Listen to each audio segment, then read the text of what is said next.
Tenemos con nosotros a alguien que nos puede ayudar mucho a entender una perspectiva del ajedrez que generalmente, pasa casi desapercibida porque no es en lo primero que nos fijamos. Me refiero a los árbitros y tenemos a alguien muy apropiado para hablarnos de ello. Es Carolina Muñoz, árbitro internacional de Costa Rica. Muy buenas tardes, bienvenida. Buenas tardes, gracias por invitarme. Y gracias por dedicarnos este tiempo. Recuerden que la competición femenina juega una ronda menos por día que el torneo abierto, y por eso Carolina ahora no tiene que trabajar porque las mujeres ya han terminado la jornada de hoy y es tan amable de que en lugar de irse a cenar tranquilamente, pues nos acompaña durante un buen rato.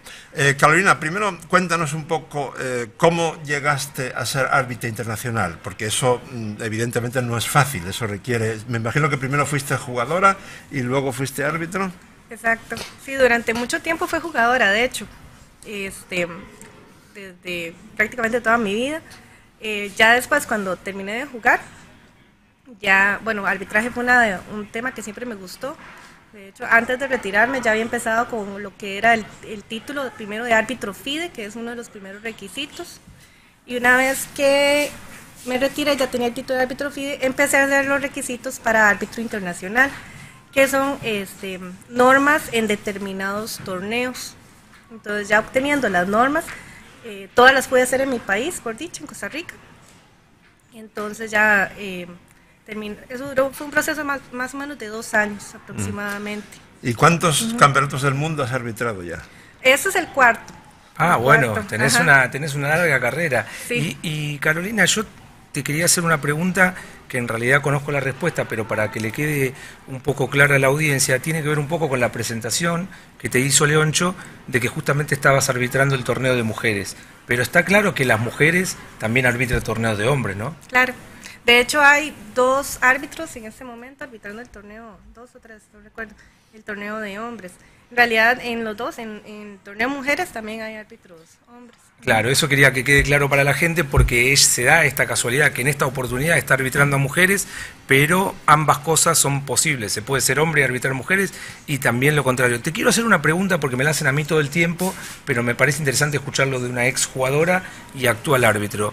¿Qué opinás vos de que exista el torneo femenino por separado? ¿No sería un momento de decir, bueno, ya jugamos todos en la misma categoría y que las mujeres se vayan adaptando? ¿O te parece bien que se mantengan las categorías separadas, siempre obviamente teniendo la posibilidad de las mujeres de competir con los varones, ¿no? Bueno, ese siempre ha sido un tema polémico, como usted dice. De hecho, mi posición personal es que los eventos en sí, ya cuando se pretende competición, deberían ser mixtos.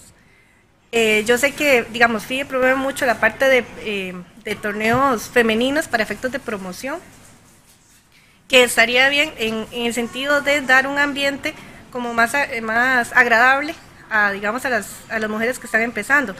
Para mí deberían ser mixtos en el sentido que eso promueve mucho el avance del nivel en las mujeres, por una cuestión de que entre más jugadores o entre más personas usted se enfrente, mayor va a ser su avance en el nivel. En lugar de, normalmente los torneos femeninos son torneos muy cerrados, se enfrentan las mismas jugadoras.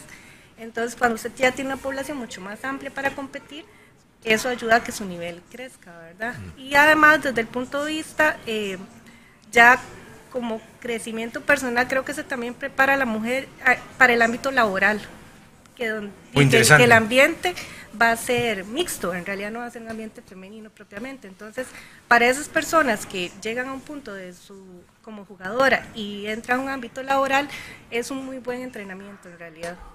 Nosotros estamos acostumbrados a que, sobre todo los periodistas, hablamos de los árbitros casi exclusivamente cuando hay lío, es decir, cuando por ejemplo se produce un apuro de tiempo de estos tremendos, las piezas saltan por el aire, a veces el reloj cae al suelo y ahí el árbitro tiene que tomar decisiones generalmente difíciles porque son en un ambiente de extrema tensión y además con rapidez. Pero prácticamente no hablamos casi nada más de los árbitros. Decimos que pusieron los relojes en marcha al principio de la ronda. Sin embargo, un árbitro tiene que hacer muchas más cosas, incluso antes de que empiecen las partidas. ¿Qué obligaciones debe cumplir un árbitro? Bueno, el árbitro, las funciones, incluso depende mucho de qué tipo de árbitro seas, porque también es el árbitro principal, lo que llamamos deputy árbitros, que son como los segundos del árbitro principal, Y están los árbitros de sector. En este momento yo estoy como árbitro de sector.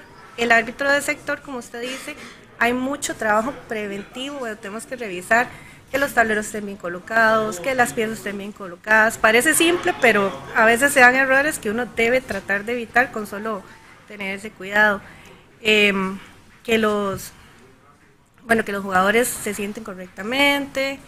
La temperatura de la temperatura de la sala, la luz de la sala, etcétera. O sea, ya hay muchas cuestiones. Los espacios entre las mesas, entre las sillas, que los jugadores no estén muy juntos. De hecho, esta sala a mí me gusta mucho por eso, porque es muy amplia entre mesa y mesa. Eso es como mucho el trabajo previo. Te interrumpo porque tengo un tema polémico que ayer lo hablábamos con Leoncho. Estamos hablando del dress code. El código de vestimenta. El código de vestimenta que uno normalmente lo tiene incorporado cuando a veces es invitado a alguna fiesta, no sé si sucede en todos los países, pero en algunos países sucede que te invitan a una fiesta, a un evento político, social, donde especifican cómo hay que ir vestido. Esto sucede en el Mundial, le contamos a la gente ayer, sí, y genera ciertas polémicas porque para algunos está bien, para algunos está mal, para algunos hasta cierta ropa estaría bien. Te pregunto a vos qué opinás de eso y si hubo en este torneo algún problema con alguien que no haya respetado el código o no hubo mayores problemas. Yo estoy de acuerdo con el código de vestimenta en el sentido de que sí se han dado casos en que el jugador sí llega muy informal a la partida. Por supuesto que hay ya cierto margen, tal vez, no sé, en este torneo no se permite jeans, pero un jeans con una blusa, camisa bonita, está bien, a mi parecer, ¿verdad? Sí, en este evento no se permite jeans, no se permiten tenis, ni gorra, nada de ropa informal. No hemos tenido casos, sí sé de jugadores que han venido en jeans, por ejemplo. Y se fueron a comprar. Pero hasta ese momento no, creo que los organizadores han sido bastante flexibles, sí se les dice que por favor mañana vengan. Sí sucedió entonces, que alguno pudo jugar. En este momento nadie ha, digamos, perdido por esa causa. Lo que se hace es decirle que por favor ya el otro día venga con pantalón de vestir. Una advertencia seria de que... Y durante la partida, ¿en qué cosas debes fijarte más? Me imagino que una de las labores que debes hacer durante las partidas es la prevención, ¿no? Sí. Intentar prevenir que haya problemas, ¿no? Sí, durante la partida es mucho fiscalización. Entonces, nos ven caminando porque uno está revisando que los relojes funcionen correctamente, que en este torneo es muy importante. De hecho, tuve 2 casos en que los relojes estaban funcionando bien y después, no sé, tal vez la jugadora no presionó bien su reloj, entonces siguió corriendo el de ella. Entonces todo eso nosotros tenemos que estarlo fiscalizando. Que si hay alguna irregularidad, nosotros intervenir, incluso aunque el otro jugador no reclame. En el caso que dijiste, ¿se interviene? Ajá. Por ejemplo, si vos ves que una chica jugó y se olvidó de apretar el reloj o lo apretó demasiado suave, ¿vos podés intervenir o se tiene que dar cuenta y si no puede hasta perder por tiempo? Yo intervengo si veo que el reloj no está funcionando bien. Okay. Por ejemplo, que va al negro y está funcionando el reloj del blanco. Entonces ahí algo está pasando con el reloj. Pero si el jugador se le olvidó presionar el reloj, ahí no intervengo. Okay. Eso no se puede. Irregularidades donde uno interviene es, por ejemplo, si la persona tocó el caballo y no lo movió la torre. Entonces, aunque el otro no reclame, uno interviene de que debe mover el caballo, si es una jugada legal, obviamente, ¿verdad? Imagínate que tú eres el árbitro de una partida entre Pablo y yo, aquí ahora mismo. Estamos apuradísimos de tiempo los dos, las piezas vuelan por el aire, damos golpes al reloj, puede pasar cualquier cosa. Tú ahí como árbitro, ¿qué te dices a ti misma en cuanto a qué actitud debes adoptar? Ahí hay que estar muy concentrado en la partida. Y el problema es a veces cuando uno tiene varias partidas que fiscalizar, ¿verdad? Pero en ese caso, si uno ve que hay una partida problemática, tiene que estar muy concentrado en la partida y a veces se comete el error como incluso de calcular la posición. No, uno tiene que estarse fijando en la partida, pero en aspectos arbitrales, que no haya ilegales, que el reloj funcione bien, que si una pieza se cayó, ponerle que el jugador la ponga en el lugar que corresponde. Entonces uno sí está muy atento en la partida, pero no está, digamos, calculando qué pasa, qué sé yo, si se come el peón, se vuelve ajedrecista. No, ahí ya no, hay que estar revisando, pero aspectos arbitrales. Claro, y si intervenís, por ejemplo, advirtiendo si en ese ping-pong que estamos jugando Leoncho y yo, vos notás que alguno tiró una pieza, no que se le cayó, sino con cierta mala intención o no tuvo el cuidado suficiente, se interviene como para decirle, señor, cuidado, o qué ¿qué haces? ¿Qué le decís? Sí, ahí se llama la atención, porque digamos, si la persona tiró la pieza y no la acomodó en su tiempo, Sí. entonces hay que llamarle la atención, más si son conductas reiteradas. Entonces, normalmente se hace primero advertencias verbales, después de tiempo y ya eventualmente, si el asunto sigue, puede perder la partida. Claro. Pero se trata de que la sanción sea escalonada.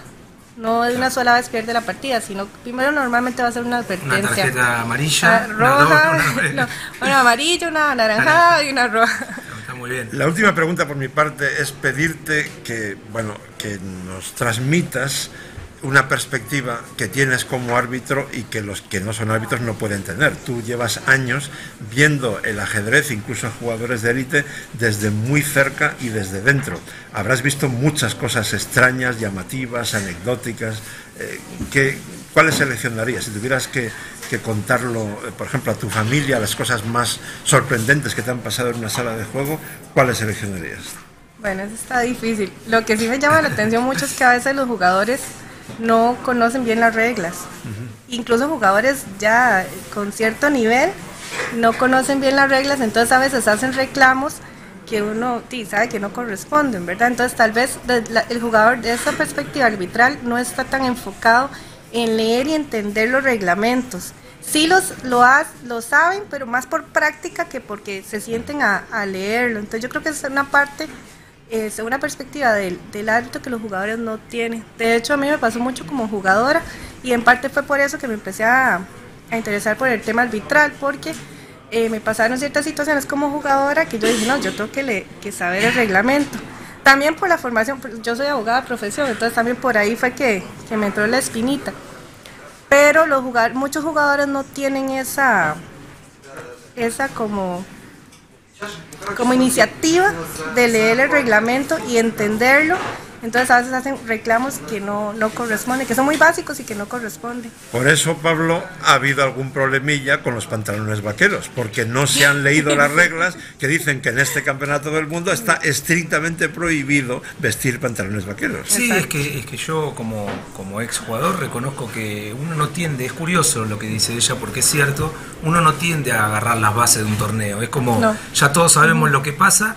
Y es más, lo digo en mí y creo que incluye a otros, nos ponemos hasta prepotentes cuando viene un árbitro, seguramente más si es mujer por el machismo que hay, no es solo mío, pero quiero decir, como es el jugador y el protagonista, cree que sabe todo y si de repente el árbitro dice, no, pero no puede, no, pero vos qué sabés, o sea, no hay, o por lo menos no había en mi época, un respeto debido hacia los árbitros. No sé si ahora mejoró o te encontrás con situaciones que no les gusta nada, que digas, no, pero mirá, esto está escrito y vos no lo sabés, te llames Carlsen o quien sea, ¿no? No, vieras que normalmente sí respetan mucho la decisión del árbitro. Hay jugadores que, claro, por la misma partida, por la misma emoción de la partida, reaccionan a algunos violentos. Ahí es donde uno trata de calmarlos. Pero normalmente el jugador respeta mucho al árbitro. Claro, depende del calor de la partida, como le digo, de cómo esté. Carolina Muñoz, árbitro internacional de Costa Rica, un país que, por cierto, les recomiendo efusivamente que visiten. Sí. Es una auténtica maravilla en cuanto a paisajes naturales, ecología. Además, no tiene ejército. Fíjense qué país más interesante, no tiene ejército. Carolina, ha sido un placer que nos ayudes a sobrevolar la sala de juego del Mundial y ver lo que hace un árbitro, cosa en la que casi nunca pensamos nosotros, y vuestra labor es simplemente imprescindible. Gracias, gracias a ustedes por invitarme. No, yo también te agradezco yo también, y que quede claro que dijo algo así al pasar, pero aparte de árbitro y jugadora, dijo al pasar que es abogada. Sí. Entonces, si sos jugador, tampoco me iría a pelear tanto con una abogada. Se la ve muy sonriente, muy simpática, pero debe tener su carácter. Así que se porten bien los que son arbitrados. Te agradecemos mucho. Muchas gracias, Carolina, y suerte en tu trabajo. Muchas gracias. Nos estamos viendo. Nos estamos viendo.